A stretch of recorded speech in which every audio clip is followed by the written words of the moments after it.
Welcome to Make the Grade with the Success Doctor, Stephen Green, where you'll discover actionable strategies to help your student to reach their academic goals, to excel at standardized testing, and to plan for the college admissions process painlessly. And now, here's your host, Dr. Stephen Green.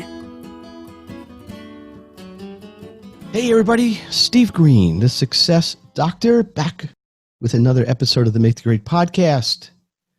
We're talking food. Who's hungry? Anybody hungry out there?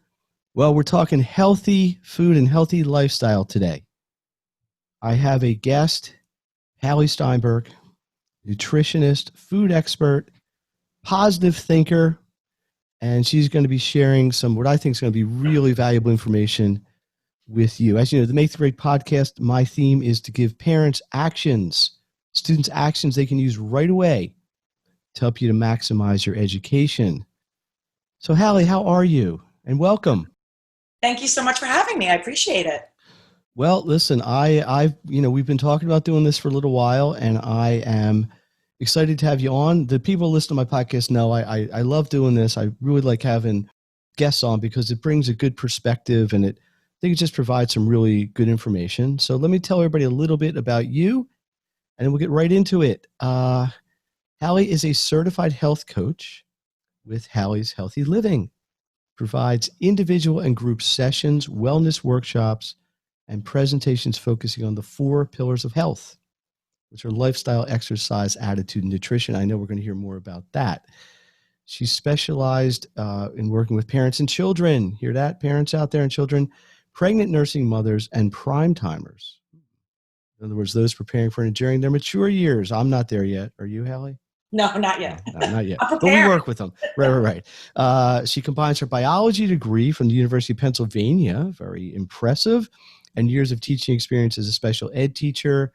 Hallie provides education and coaching in a fun and interactive way. So let's get interactive and let's have some fun, right? That's so what you seem very impressive, a Quaker. They're not a Quaker as a religion, but if those who aren't from around Pennsylvania, that's their mascot, the Penn Quakers. Not a very threatening, intimidating, fierce-sounding mascot, but still, I guess, appropriate for an Ivy League school. Let's start with this. What got you into nutrition? What got you into? Are you always healthy? Did you go through your McDonald's phase, your Twinkie phase, or? Well, I was a teenager. Well, yes. My dad's a surgeon. I was pre-med in college, and I was planning on going to med school. And I've always been in love with biology and human anatomy. It's always been a focus of mine and interest. I decided to go into special ed, and so I changed course there, and I taught, as you mentioned, for 8 years in New York. Mm-hmm. And I love working with children. So no matter what I was doing, I knew that I'd be doing something with children. And I think what happened is I had 3 kids, and it really got me. That's definitely working with children. Yes. It really got me involved in how I can make them the healthiest possible, especially since I had that within my power, especially as they were younger. Now they're teenagers. I have 2 teenagers and an 8-year-old, so it's a little different now. But really that change in focus made a huge difference, that I really knew that I can affect their lives. And I wanted to give them the skills so that they, as they were older, could live the healthiest life that they could. So I got to ask you this question because I have kids and I tried the same thing. I don't know. I can't say I'm 100% compliant. My kids, your kids eat salad every day? Well, fruit every day. There's no perfect kid. Come on.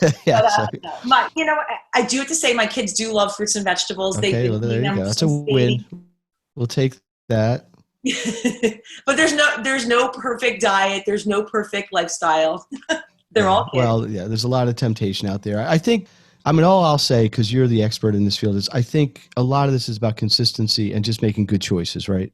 Absolutely. If you're in a situation where you're at a buffet or a dinner and you can have I don't know, what would you say is the prototypical thing you should not eat? A Twinkie in my day growing up was like the classic, horrible, fake, preservative-laden. There's so much out there. Yes. It's a Twinkie or a carrot, hopefully somebody chooses.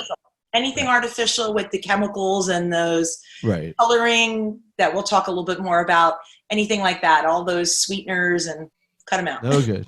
It's going to affect your behavior. It's going to affect so much part of your health. And And of course, we'll delve into that. Well, that is really the crux of one of the things I want to get into, which is, and we're not saying this from a medical standpoint. Let's give that caveat, but the link or associations, at least, between diet, nutrition, and behavior, especially when you got kids in school that got to sit still 6 to 8 hours a day, and that's not always easy. Let's talk about your 4 pillars. Sure. Or the 4 pillars, right? I know that's 4 pillars of health, right? And something I imagine you could talk about all day. So go ahead. You got all day. Go ahead. The 4 pillars is from Dr. Sears. He's America's pediatrician. I put that in quotes, but he's such a well-known pediatrician. And he coined that term. And basically, and I love these 4 pillars, this acronym of LEAN, because it can accommodate for anybody of all ages, whether you are a child or someone in your 80s. So LEAN stands for L for lifestyle, E, exercise, A, attitude, and N, nutrition. And that encompasses so much. It's a real holistic approach of looking at health and wellness. And I think we could take a little piece of that and for anybody in the world and really talk about those simple changes. And that's my philosophy, simple changes for a healthier life. I'm not talking about these extravagant or really strict extreme changes. I'm talking about simple things that are that you can sustain through your life. How convenient that the acronym is also kind of a goal, right? Yeah. I want to be lean. I want to have a good lifestyle. I want to exercise. I want to have a good attitude. I want to have good nutrition, and it's a beautiful sort of synchronicity of ideas. Which one? I agree with you because I do this a lot with education. There is no expectation somebody's going to come to me with, let's say, 1,000 SAT base score and go from 1,000 to 1,450 in a week. It's all about getting this. Well, for those of you who can't see, I'm holding my fingers like infinitesimally apart, right? It's all about getting this much better every day. So it's that much better every week, and that much better. I'm spreading my fingers apart, my hand apart now, every month, and eventually, hopefully, you hit to your goal, right? So it's little things that become medium things that become big things.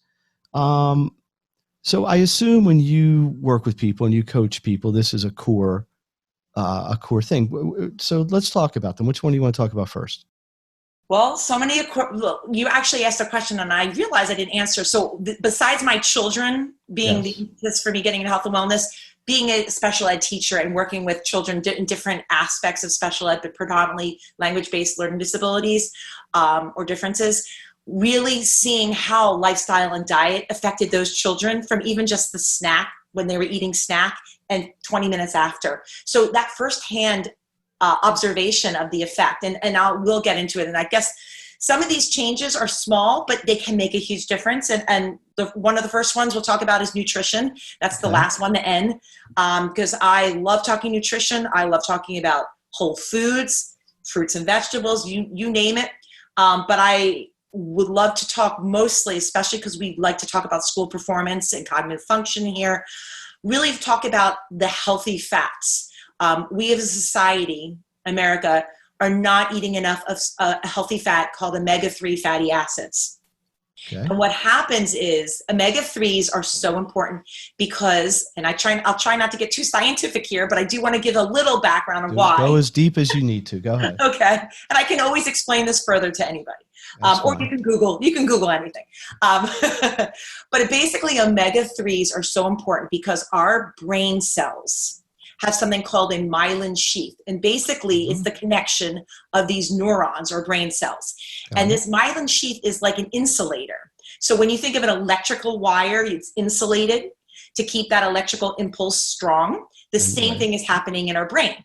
And we need to protect our brain cells so that these electrical impulses, these neurotransmitters, these big words, are all functioning properly and quickly and at the right speed. And what happens is, if we don't eat enough of the omega-3s, this myelin sheath is frayed and it's not protected. And it's actually affecting the firing of our brain cells. So when we eat more of the omega-3s, we are actually helping our brain function better, function properly, and protect it against some of these other things that affect the myelin, like omega-6s. So there's tons of fatty acids out there. So omega-6s are bad.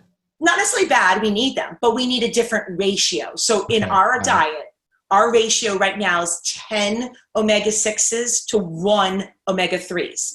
So like I said, I'm trying not to get too science. Okay. That's all right. To me, I love that stuff. But we should be having a 2-to-1 ratio, or maybe a 3-to-1 ratio of. When you say ratio, you mean like grams of each, or just the amount. So for instance, so omega-3. So what are these omega-3s? I'm talking about omega-3s. What are they? So basically, it's a fatty acid that you get from oily fish. So one of the best sources of omega-3s is wild Alaskan or Pacific salmon. We prefer the wild because it has less contaminants and less some of the mercury and some of the other issues, which can cause brain issues, and that's a whole other conversation. Farm tends to have more issues with contaminants and metals and plastics. However, that being said, the omega-3s are so important that if you can only get farm fish, you eat what you need to get. But you do want to be aware that some fish has contaminants, and so there's tons of resources out there about ways to find which fish are safest in which areas. So that's a great resource to have. And the Environmental Working Group, the EWG, provides that. That's just one source. So it's always good to look at your fish sources. That's very important. And some other sources besides fish, so people that don't necessarily want to fish, you can get some plant-based sources of omega-3s, and that would be things like olive oil, avocado, which Steve and I have talked about how delicious and important avocados are. I'm a big guacamole fan. Partly because it's green. I like any food that's green, but I like guacamole, and it's healthy, and that's another reason to eat more of it. Right, and then another thing is flaxseed oil, flax seeds. Those are just a couple of sources of omega-3s. Cold, like I said, mentioned cold. What about nut is an example as well. So what about the people would say, well, can I take a supplement? Isn't there a pill? Yeah. I mean, there must exist, right? Oh, there's tons of fish oil supplements, yes. And so it's probably the same thing. Some are good, some are a waste of whatever they're in. Absolutely. So for me personally, I use a vegan plant-based omega for my family because I am concerned about the contaminants in fish. However, we do eat wild Alaskan salmon. Dr. Sears, he actually recommends eating, I think he says about 12 ounces of like salmon a week is a great source of omega-3s for the whole week. And that's not that much. It's not like a whole fish. It's really not that much. The issue with salmon, besides, where you get your sources, is it's expensive. So there's other ways. That's why I try to mention some of the plant-based, but you should know that the plant-based has something called ALA. It has to convert to DPA and EPA. So the best sources are fish sources. Let me ask you a question a parent might ask. Is this just as important in, let's say, a 9-year-old? I could see, logic would tell me a 69-year-old woman or whatever, who's, aging, or a 80-year-old person is going to have some biological degradation just because you're aging, right? Mm-hmm. But when you have a child who's, in a growth mode, is this more important, less important? Does it matter? I mean, because, when a kid's growing, it's like, they can grow 4 inches in a month. They can't eat enough food. Not that ever happened to me, I'm sure. But I mean, I think it's a fair question to ask. Is this just as important? I'm going to break into 3 places. You can address each. One, let's say in a 10-year-old. Okay. In a 18-year-old, and let's just say in an adult. Because, we're talking to parents here too, because I want everybody to be healthy. Kids mostly, because that's who I work with. But I want parents to be healthy too. So what's your opinion here? Again, we're not giving medical advice, but. No, and I'm very careful because I'm not a doctor. I certainly would never want to give medical advice. I'm not a medical doctor. I got to be clear about this. The growing brain of a child is so important. And what a lot of people don't know is we actually are called fat heads. Basically, 60% of our brain is made up of 60% of fat. Yeah. So what affects, especially this growth from age 0 to 5, is exponential. In fact, you have more neurons in your brain at age 6 and these synapses in your brain than ever in any time in your life. So if I had to choose one, I would say you're the younger child, because your brain is developing at such a rapid pace. And what you're doing now not only affects your brain a year from the road, down the road, well, your whole life, 20, right? 30 years down the road. But they are finding so many links to omega-3s and healthy fats with Alzheimer's, dementia, Parkinson's, a lot of these. Wait, so just to be clear, the lack of them or the lack of omega-3s. Okay, so somebody who historically has a low intake is more susceptible, let's say, to getting Alzheimer's. And actually there's studies about ADHD, and they're finding that some children have a higher ratio that we talked about before of omega-6 than omega-3s. They tend to have, the children with ADHD tend to have a higher ratio of omega-6. So that's an anecdotal observation, but it's something that could be interpreted correctively as well, because that's a big concern in my student population. Absolutely. I mean, I don't think all cases of ADHD are correctly diagnosed or not, but it doesn't matter. The numbers are definitely higher. Right. Here's a question. Mm-hmm. Let's say I eat 12 ounces of salmon a week. I actually like salmon. I have a delicious salmon recipe. I will post it in the show notes. Remind me. I have a delicious salmon recipe. I grill it. It's really, really good. But it's not going to do me any good to eat 12 ounces of salmon and then have a whole chocolate cake. No other vegetables, no fruit, no apples. All I'm eating the rest is French fries. So I have 12 ounces of salmon, and actually French fries probably aren't that horrible unless they're super fried. But so I think this is where your concept of balance is going to come in, right? Absolutely. Moderation, balance. I mean, just common sense things. So a second question. Mm-hmm. I'm a parent. I go buy Alaskan, what do you call it? Wild Alaskan salmon. I can tell you a good salmon story to remind me in a minute. I don't want to lose. I don't think linearly. Anyway, I'm a parent. I go out, I'm saying, listen to this thing. Hallie gave us great advice. I go to the supermarket, I buy salmon. I make it for dinner, and I'm eating it because I like it. And my kids look like, Ma, what is this junk on the table? I want chicken nuggets. I want pizza. What do you do? It's a real world problem. You got kids. Huge world problem, especially as a mom, and I have some picky eaters. So you can't make your kids eat. Well, some people can say you can make your kids eat something. I am of the philosophy of explaining nutrition to your kids, having them be involved in gardening, involved in the cooking process, giving them choice so that they have the power, so that they feel that there's some, so basically getting them involved so that they feel they have some ownership. I find from my perspective of being a teacher as well as a mom that kids want to have that ownership, to feel that they have some control and some choices. Now, that being said, if your kids want to eat junk food all day, that's not acceptable either. So you have to be very careful, because there is a power struggle any more than letting your kid play video games for 22 and a half hours a day. Exactly. Right? But also, hour, whatever your family's acceptable level is. By the way, but Steve what you Green, buy is what your kids are going to eat. Well, that is true too, and somebody's got to make that decision. Right. Steve Green here, Make the Grade podcast. Welcome everyone. Hallie Steinberg, certified nutrition coach, life coach, user of many big nutritional vocabulary words. Let's shift gears a tiny bit, okay? Because I do want to cover certain things. What do you say to the people who say, I know people shouldn't eat a lot of sugar, but fruit has sugar in it. Bananas have sugar. But what I say is, when my kids, I said, yeah, but they also have vitamins and potassium and pectin and, I'm trying to remember from like 11th grade bio. So it's not with empty calories, right? We don't want empty calories. But because we're trying to give parenting advice here, I guess, in a way, we're trying to educate people on the value. We want to make a smart decision. So just to sort of close out this nutrition idea, what's the easiest way to do this? I mean, you could go and spend a lot of money on really nice, healthy food, but what do you think is the simplest way to maybe take that first and second baby step in this direction? Okay. Well, I want to answer first. The first question about fruit is very different than a simple carb, a sugar. It's fructose. Okay. So it is a different type of sugar, and it has fiber and phytonutrients, all these amazing antioxidants. I know I'm using these big words that are imperative and so important.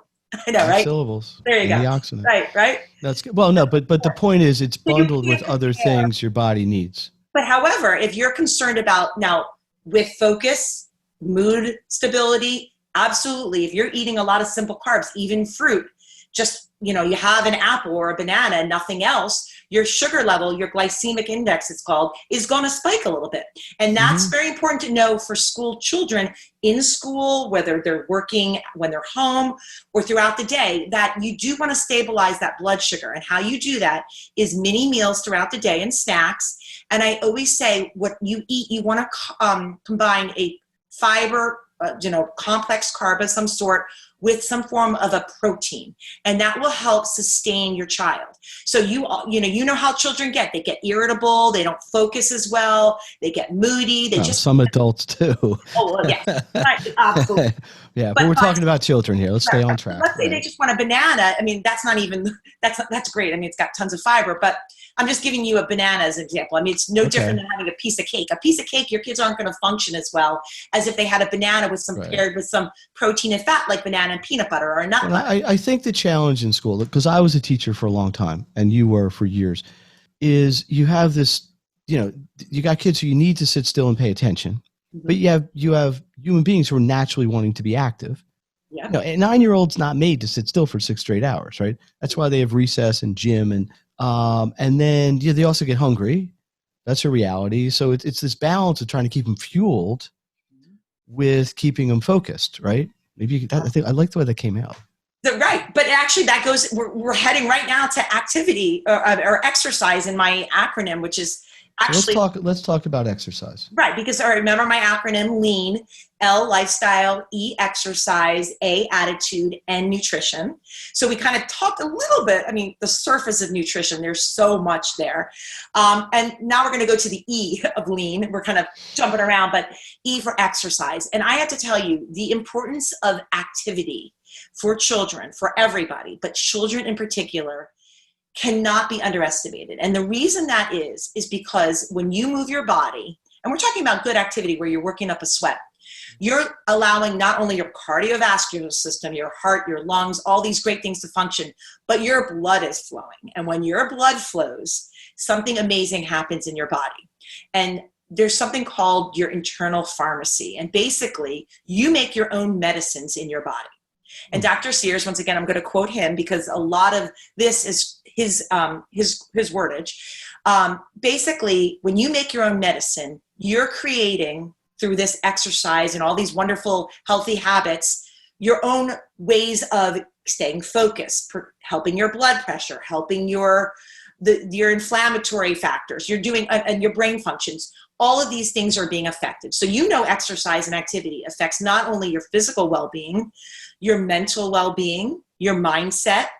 It's affecting so many things. So for children, in just talking about attention and concentration and focus, having a child move around, and you can see that in a classroom, after recess, guess what happens? They focus better.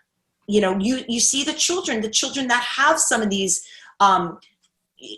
different learning styles that need to literally be spinning a bicycle with their feet. I have, as you can tell, I have tons of energy. I need to get my energy out, right? I'm an excitable person. For me to be stuck in a classroom, staring at the front of the screen is not so beneficial for me. So that's why the importance, whether it's in school, which it needs to be, and out of school, is getting those kids to move. There's so many studies showing how important that is. Right. And I know, I think that I don't think anybody's going to argue with the value of exercise. Right. Fitting it into a school day or, some people are more athletic, but we're not talking about being a good athlete. No, we're talking about just physically stimulating your body through movement and increasing your heart rate and your breathing rate and just things that anybody can do. I don't care how old you are, what kind of condition you're in. And that's play. We look at it for kids as play. They need to play. They need to move. And what happens is they increase the blood flow to their brain. Well, to everything, but has all these amazing hormones are created, and go into the science. The neurotransmitters are all functioning better. So, not to get too scientific. No. Well, it's a science. We need to get scientific a little bit. Listen, my goal here always is to give parents and students, children, actions that they can take to help them with their education, right? So we've got some. You can change your diet, or at least minorly change your diet. You can exercise, and we're not talking running a marathon. We're talking even 5 minutes, right? Anything. You've worked with a lot of people, I presume, right? I mean, I've lost count of how many people I've tutored, but are there any particular, you want to cite, with some confidentiality, of course, a case study or, something that might hit home and resonate with the audience here?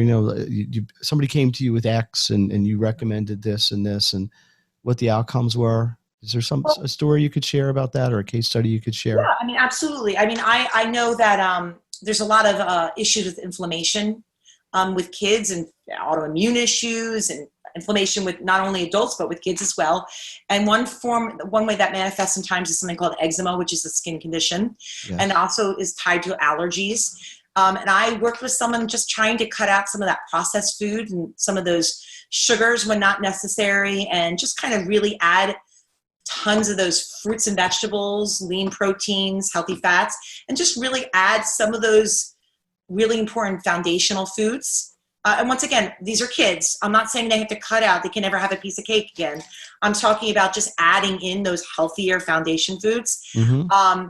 And I have to tell you the difference between that child's eczema alone. And so I know we're not talking about behavior necessarily, but that was just a physical manifestation of something. And that was a month. I mean, is there a time frame that this happened over? Oh, I'd say within a couple weeks. I mean, which is pretty fast, really. It is pretty. Listen, your body craves nutrition. Your body knows what to do with it. From a cellular level, you need good nutrition. You feed your body junk, mm-hmm, you're going to feel junky. And it's very simple. The hard part, especially as a mom and a dad, is how to get your kids to eat healthier and live a healthier lifestyle when they have all these temptations and things out there that I didn't really have when I was growing up. I mean, we had some, but not to the extent. So that's the challenge, because we all know what's good for us. It's just intuitively, I think we do. Yes. To get those kids to do it. Right. Well, and that's not limited to nutrition, because you've got listen, as a parent, I'm talking individually, and I think just collectively, basically we're trying to shield our kids from a lot of stuff, right? I mean, you got nutrition. In some people's mindset, maybe nutrition is their smallest concern. I mean, you got alcohol and drugs and just bad behavior. Their safety. Right. I mean, you got a lot of issues you got to be concerned about. Just putting your kid goes out the door, that maybe, worrying about if they have an apple versus a Hershey bar is lower down on the list. Mm-hmm. But I think it has to be somewhere. I think that's, at the very least, it has to be on your list, right? Absolutely. Okay, so let's go this direction, and then we're going to wrap this up in a few minutes. You got a favorite recipe? You like to cook, I assume, right? You know what? I wish I could say I'm an amazing chef, but I'm embarrassed to say that I'm really not an amazing chef. I like to cook because I like to eat healthy. I was setting you up to say what a great cook you are. Yeah, I'm going to be really honest here. I love the honesty. Okay. My kids don't always love my cooking, but you know what? The bottom line is I do my best and I try, and we really try to stick with those whole foods. But one of my favorite, easiest things to do, and since we talked about these omega-3s, mm-hmm, and including lean proteins and fruits and vegetables, an easy thing to do for, I like to call it, it's called a brainy breakfast, right? Let's say, how to get your kids prepared for the day. An easy thing to do is make a smoothie. And I'll just tell you a couple things that we put in that I have found to be helpful and delicious for the kids. And then what's kind of neat is some of the snack food that we've created from this core ingredient list. And that's basically, I use some kind of plant-based protein. I'm not a big fan of whey protein personally, because it's very processed. So I use some kind of plant-based protein. Like a powder you would buy. Yeah, that you can go buy that. Yeah, okay, so like a vegan. But I like to do that because it does add usually some form of a good source of protein, because that's important. Okay. And once again, people can speak to me with suggestions. I have some suggestions that I like better than others. And then I add in whatever your kids like and let them choose. What kind of berries do you want? What vegetable? What fruit? I mean, they're not going to really, most of them are not going to say, I want spinach, Mom. But maybe they will. If they want it to be green, they might. Or kale or something, right? Have fun. Let the kids have fun. Let them make the choices, but give them the choices of healthy choices. We're not putting chocolate chips and sprinkles in it. And then I always add some kind of, either a dairy or a non-dairy like almond milk or milk, something, right? whatever your family drinks. And that's a great source there of protein, fat, and calcium. And then I add in what, if you're worried about the omega-3s and you want to add more, you can put in a spoonful of flaxseed or even a little bit of avocado. They're not going to really taste that. You can do a lot of fun things, but let the kids really choose and have that ownership of it a bit. So that's a great breakfast. I know I didn't give you a specific recipe, but I can certainly post when you said you're going to do your salmon recipe. Yes. I can post that smoothie recipe. Yeah, I will put this in the show notes, fans out there. Yeah, let me tell you a quick salmon story. Okay. If you want to hear one. I was in Alaska, and we went on this like a boat that took us up a river. And it was really cool because there was a point where you could tell the difference between what they call the glacial melt, which is the water that's melting off the glaciers, which is clear, and the brackish water, which is kind of half salty. That's kind of the river that flows in from the ocean. And some of them go miles and miles in. Well, anyway, you could literally stand there. We went out on this little peninsula, and you could stand there and literally see salmon that were 2.5 feet long moving. They were going so slowly because they're going upstream. They're going to their spawning area. So you were allowed to catch 2 salmon. That's like the Alaskan state gaming law or whatever. And what you did was we caught the salmon in a net. You could probably have literally picked up with your hand, although I don't know if they have sharp spines. I'm not sure. They get a net, and we caught the salmon in a net. It was like 22 pounds. And then the company that ran the boating tour took it, filleted it, put it on dry ice or whatever they did, and they shipped it to our house back here. Like it's the time it so it was going to get there when we got home. We also took, because we were on a cruise, so we took a piece of it back, and the chef cooked it. So we were eating salmon that was caught and like literally was in the fish probably not even 2 hours before. Wow.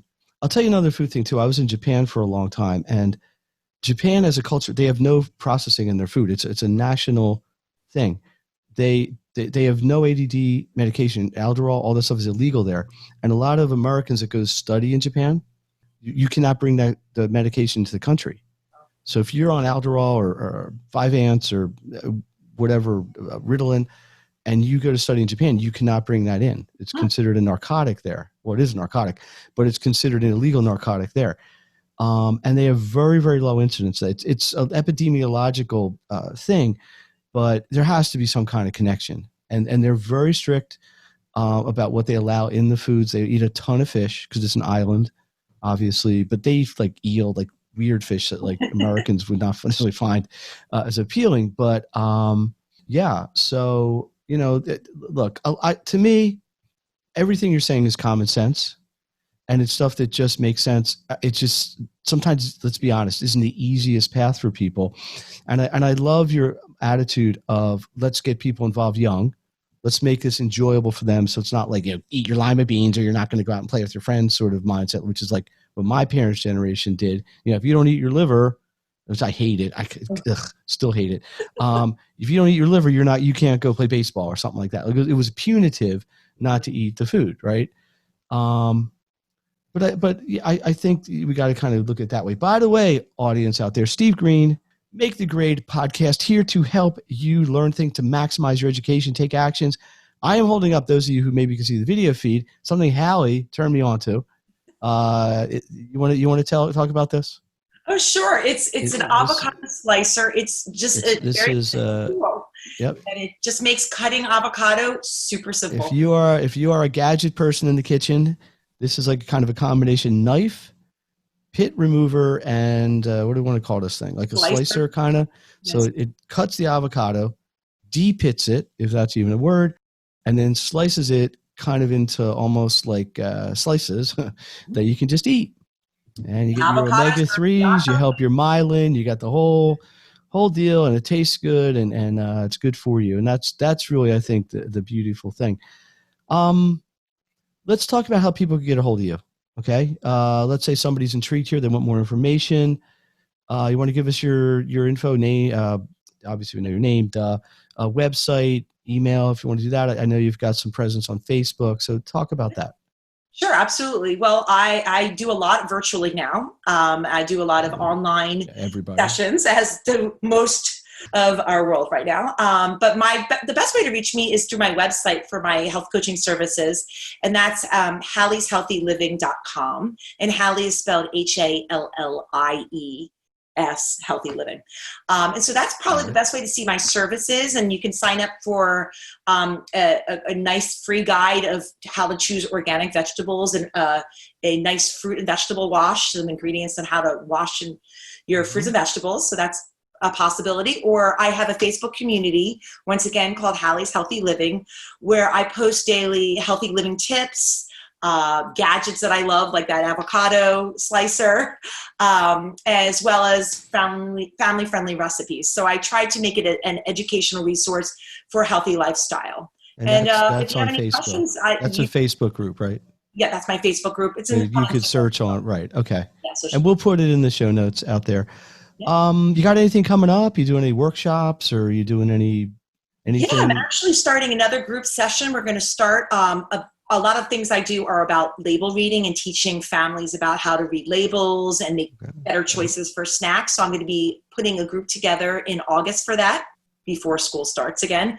So we'll talk about, once again, healthy fats. I'll get a little bit more into foods that you want to avoid, such as the dirty dozen, some of the trans fats, high fructose corn syrup, et cetera, et cetera. So those are some of the things I talk a little bit more depth. And I can give you some more information but information will be on my Facebook group about that starting for August. Beautiful. Well, just to date this, because I never exactly know when people are listening. This is July 2020. Hallie is relatively local to me. We are in Southeast Pennsylvania in the United States.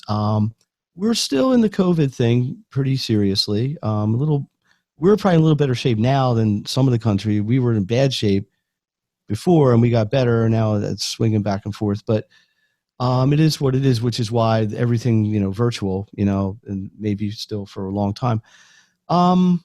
All right. I think we got it covered. And listen, we could talk about this for a long time. So I would hope to get you back here in a little while, and we'll kind of get into part 2, which would be, well, we only did E and N of lean, so we still got to do L and A, right? And there's so many other parts of all those other things. There's a lot we could talk. I think next time I'm going to bring a snack because I'm getting hungry.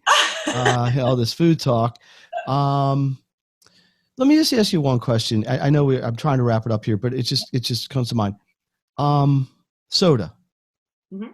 Soda, right? High sugar.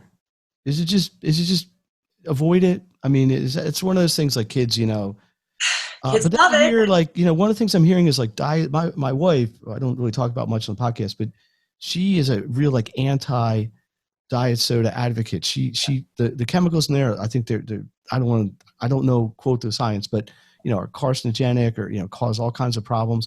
So actually, in a sense, the high sugar stuff is better for you than the diet stuff, because then you don't have all the fake sweeteners that are actually neurostimulants, right? There's a pretty neurostimulant. Excitotoxins. Yeah, excitotoxin. Yeah, no, you got it. No, you're right. I'm trying to use a 5-syllable word really hard. But let's, can you give a couple sentences on that? Because we didn't really get into that. Because that's not real. I don't know if soda is considered a food, and there's certainly a part of a diet. Right. And there's so many factors of things that we really should try to avoid. But soda in particular for kids, there's a lot of problems with soda. Besides the sugar content, the absolutely no nutritional benefit. The fact that most sodas have caffeine, colors. Which kids, the stimulant. I mean, that's a whole issue in itself. Right. But when you look at, that's just sugar soda, that's regular soda. And the amount of sugar is if you can, I've done a thing where I literally put sugar packets next to the soda. Yeah, it's 14 of them or something. Sugars in it.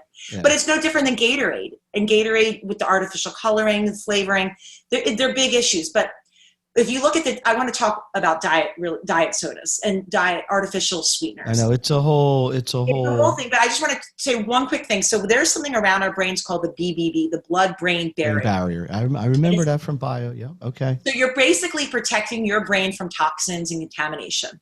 And what happens is some of these things I mentioned, excitotoxins like MSG, some of these non-food products that are put in our food, especially aspartame, they can break through this barrier. And as a child, your developmental brain cannot deal with that stress as much as an adult can. It affects children's brains far more. So would I say have a full, regular soda versus a diet soda? I mean, that's a hard decision because they're both not great. Well, it's a lesser of two I evils. really say, I mentioned the dirty dozen. That is part of the dirty dozen. There's artificial sweeteners, high fructose corn syrup. So, but I want to just say one more thing really quickly, and I know we're wrapping this up. I'm going to give you the final word here. Go ahead. Yeah, final word for me. My goal is to inspire healthy living through simple changes. I don't want to scare people, and I also don't want to say you can never have something. And I think what I really want to make sure that people take away with is understanding that our health journey is a journey. We're going to have ups and downs as children, as adults. And so I'm not here to elicit fear or tell people, oh my gosh, we're never going to have a Gatorade again.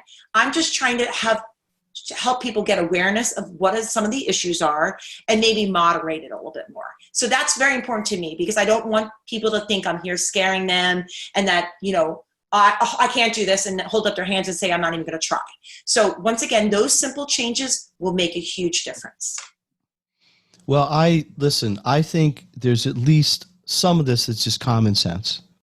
And I think some of it is just conscious choice. And maybe there's a third part to it as well. But I think really they're the two things. You kind of know what you should do. It's like studying. Yep. Every kid I work with knows they need to study. But there's a gazillion distractions, right? There's 100,000 things they could probably do they prefer. And it's easy to go down the wrong path. Sometimes, and this is just life. I mean, this is the life. This is not going to change this is just the way the world has evolved. So, okay. So look, I love the attitude. This is about being positive. This is about doing what you can, being smart, and helping. So Steve Green, Make the Grade Podcast. Hallie, thank you so much. Hallie Steinberg, health coach, Make the Grade Podcast. It's about actions you can take to maximize your education for parents and children. Hope to get Hallie back soon, and I will see you with the next episode. How about a big hand for Hallie? Thank you. That's the studio audience. Oh, wow. Thanks. See you next time. You've been listening to Make the Grade with the Success Doctor, Stephen Green. If you enjoyed this episode, be sure to subscribe. For more resources and support, please visit makethegrade.net.